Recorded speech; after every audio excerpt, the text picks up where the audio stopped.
oak is giving us other clues about what might have happened to it during its long life. Take a look at the growth near the base of the tree, what we call the pedestal.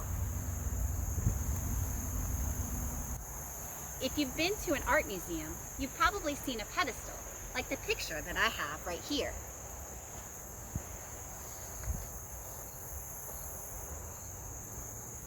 You can see how our tree is very wide at the base and then it narrows as it grows. This is not the usual habit or form for a bur oak to grow, so something has happened to cause it to grow this way. While we don't know exactly what happened to the tree, we do have some ideas.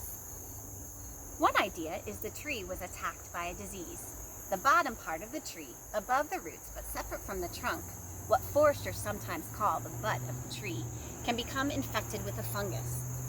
Most of the time, you see evidence of this around the tree because the fungus will also produce a visible fruit above the ground. But we don't see any mushrooms around the base of the tree. Another idea is that there was a change in the amount of water that the tree could access with its roots. Bur oaks do have a really deep root system, and that gives them an advantage if the water table is deep in the soil.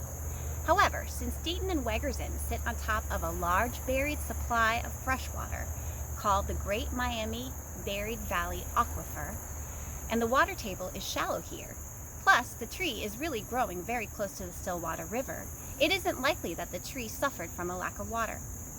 A third idea is that an object, like a metal fence, was touching the tree, and the tree may have started to grow around part of the fence with layers of bark.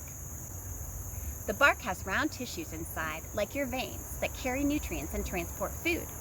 They are hollow, like these two straws that I'm holding. As the tree grows around the metal touching the tree, it would press on the tissues, making them smaller, like when I squeeze these straws. This would keep the tree from getting all of its nutrients until the fence was removed or the tree grew around the object completely. The tree would have a bulge left behind from extra layers of bark and could be the reason why the tree grew like it did. If this happened, there would still be metal inside the tree. Maybe you can solve the mystery of what caused the pedestal on our oak.